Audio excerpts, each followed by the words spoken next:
Welcome to robust news. Robust news में आपका स्वागत है। आज हम बात करेंगे बिपिन रावत जी के बारे में। चंद सेकंड पहले सब ठीक, फिर कोहरे में क्यों खो गया सीडीएस रावत का हेलीकॉप्टर। इन सवालों का जवाब और क्या क्या हो सकते हैं सवाल।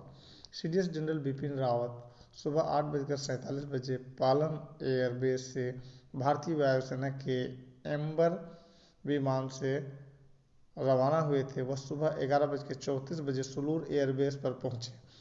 सुलूर से उन्होंने MI-17V5 हेलीकॉप्टर से करीब 11:48 वेलिंगटन के लिए उड़ान भरी। उन्होंने बताया कि हेलीकॉप्टर दोपहर 12:22 दुर्घटनाग्रस्त हुआ।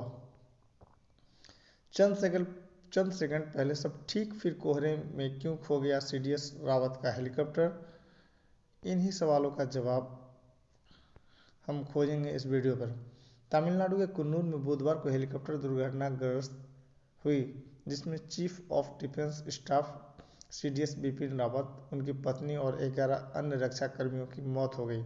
सीडीएस वेलिंगटन के डिफेंस सर्विसेज स्टाफ कॉलेज में लेक्चर देने जा रहे थे, तभी यह हादसा हो गया।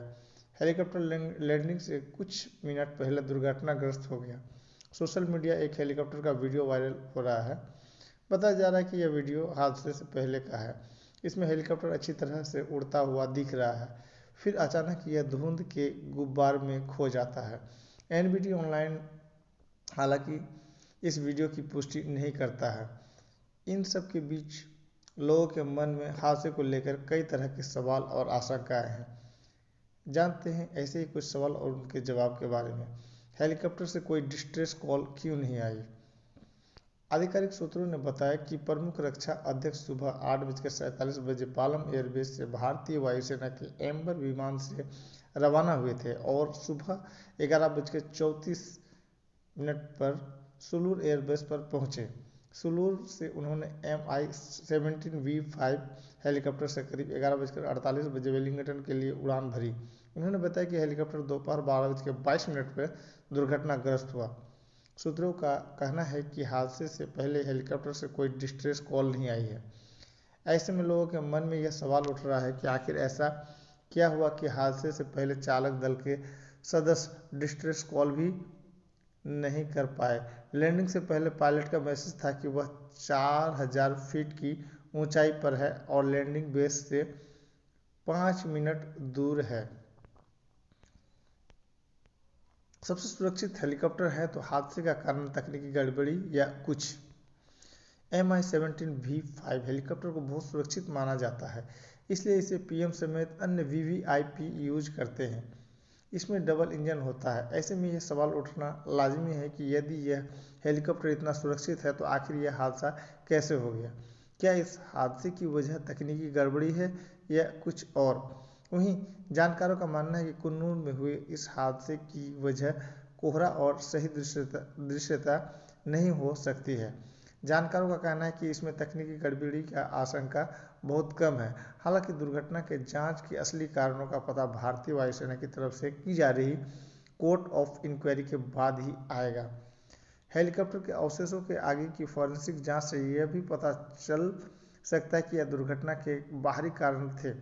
इसके अलावा group captain Varun Singh Wellington Tamil Nadu में डिफेंस सर्विसेज स्टाफ कॉलेज में डायरेक्टिंग स्टाफ भी उड़ान के बारे में सीधे जानकारी दे सकते हैं।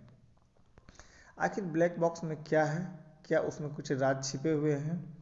दुर्घटनाग्रस्त हुई MI-17V5 हेलीकॉप्टर के ब्लैक बॉक्स और फ्लाइट डेटा रिकॉर्डर मिल गया है। इससे पहले जांच टीम ने तलाशी का दायरा बढ़ा दिया था। ऐसे में आखिर ब्लैक बॉक्स में क्या है, उसमें क्या राज छुपे हुए हैं। ब्लैक बॉक्स हेलीकॉप्टर की अंतिम उड़ान स्थिति और अन्य पहलुओं के बारे में डेटा बता सकता है। भले ही इसे ब्लैक बॉक्स कहा जाता है, लेकिन उड़ान डेटा रिकॉर्डर को चमकीले नारंगी रंग में रंगा जाता है और यह उड़ान डेटा और कॉकपिट की एक्टिविटी को रिकॉर्ड करता है और 2000 डिग्री के गर्म भाप में भी, यानी 2000 डिग्री के आग में भी, 2000 डिग्री फ़ारेनहाइट की गर्मी में भी ये 4.5 kg का ब्लैक रिकॉर्डर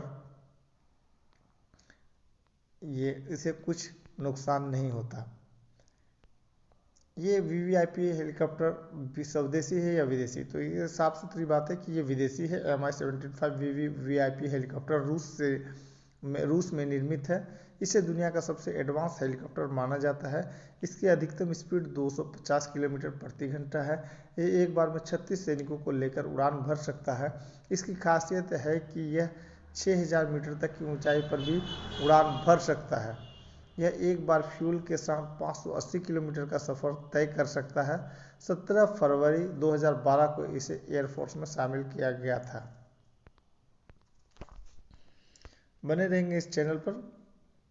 हम अचानक कोहरे में क्यों खो गया हेलीकॉप्टर? सोशल मीडिया पर इस Mi-17V5 हेलीकॉप्टर से जुड़ा एक वीडियो वायरल हो रहा है। इस वीडियो को किसी टूरिस्ट ने शूट किया है। वीडियो में हेलीकॉप्टर उड़ान आसमान में बिल्कुल सही तरीके से उड़ता हुआ दिखाई दे रहा है। चंद सेकंड बाद ही हेलीकॉप्टर धुंध के गुब्बार में गायब हो जाता है। हालांकि एनबीटी ऑनलाइन इस वीडियो की पुष्टि नहीं करता है। तो अभी बहुत सारे सवाल हैं और इसका जवाब खोजा जा रहा है।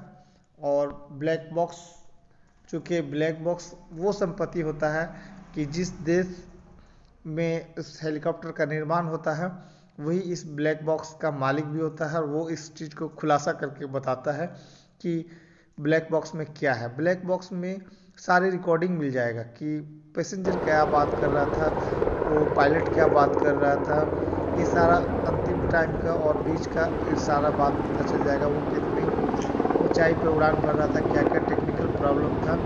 अगर सारा बात को खुलासा नहीं करें या उस मामला को ले देकर बंद कर दिया जाए, तब फिर ये सच्चाई कभी नहीं आएगा। अदरवाइज सारी सच उगला जा सकता है या निकाला जा सकता है। जस्ट लाइक आप इस तरह से बात को समझ लें कि आपके कमरे में 5 आदमी हैं और एक टेप रिकॉर्डर रखा हुआ है और कमरा टूट कर गिर पड़ा, लेकिन वो टेप रिकॉर्डर को कुछ नहीं होगा क्योंकि वो 2000 डिग्री फ़ारेनहाइट की गर्मी को भी बर्दाश्त कर सकता है। यानी कि ब्लैक बॉक्स जो रहता है मशीन, वो ग्रीन कलर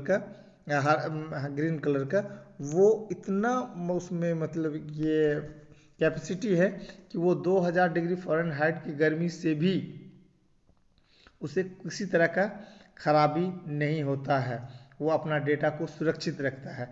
यानी कि जहाज को अगर मान लीजिए कि उसमें टाइम बम सेट करके भी उड़ा दिया गया हो और सब कुछ कर दिया गया हो, तो वो पूरा जहाज को गर्म होने के बावजूद भी उसके सारे सब चीज़ गल जाए, लेकिन डेटा बॉक्स कुछ नहीं होता।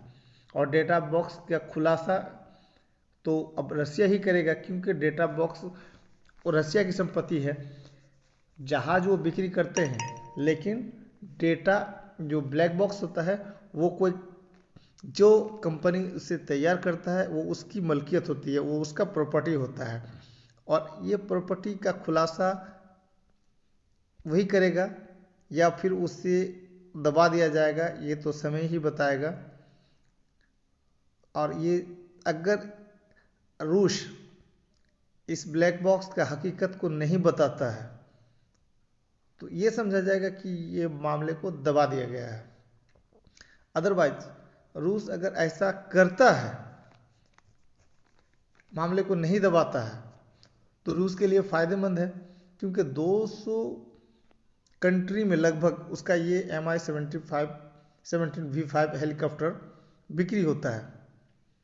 अगर इसमें फॉल्ट हो और वो सच्चाई को दबाना चाहे तो उसके जहाज़ की मार्केटिंग दुनिया में ख़राब हो जाएगा, उसके हेलीकॉप्टर की मार्केटिंग ख़राब हो जाएगा।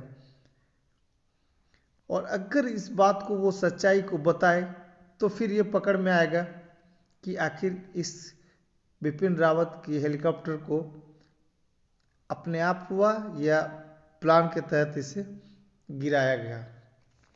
तो सवाल अभी बहुत सारे हैं। और देखिए, ऐसा भी कुछ लोग मानते हैं इन्हीं सोशल मीडिया पे कि अमेरिका खुश नहीं था कि इंडिया और रसिया में दोस्ती बढ़ रही थी।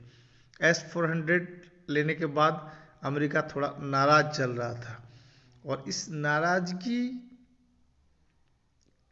को समाप्त करने के लिए ये अमेरिका के द्वारा किया गया काम है और जिसका नतीजा हमारे बिपिन रावत साहब के ऊपर पड़ा। तो हो सकता है कि इसमें अमेरिका का हाथ हो, वो चाहता हो ना हो कि वो रसिया का प्रोडक्ट खरीदे, वो अमेरिका की तरफ झुकाव हो इंडिया का। तो इंडिया का झुकाव चूँकि रसिया की तरफ ज़्यादा हो रहा था और इंडिया का झुकाव रसिया की तरफ ज़्यादा हो रहा था, इससे अमेरिका चिढ़ रहा था।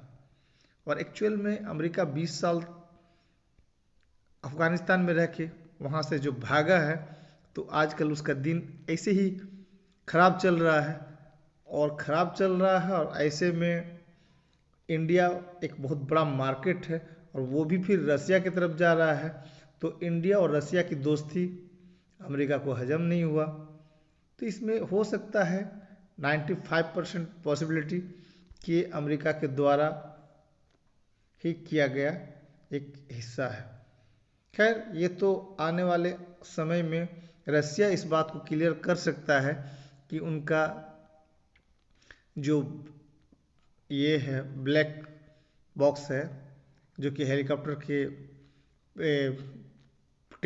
टेल में लगा हुआ रहता है, टेल साइड में लगा हुआ रहता है, तो वो क्या खुलासा करता है और तभी सच्चाई आएगी।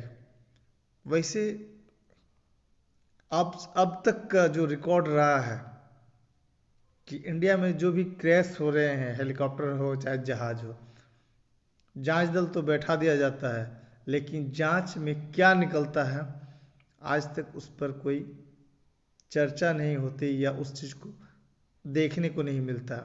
खैर, सवाल अनेक हैं और जवाब क्या होगा आने वाले समय में हम अपने इस चैनल के द्वारा बताएंगे, दिखाएंगे। आपकी क्या विचार है? इस चैनल को सब्सक्राइब करें, कमेंट में अपनी राय दें। आपका दिन शुभ रहे। Thanks audience, thanks listener.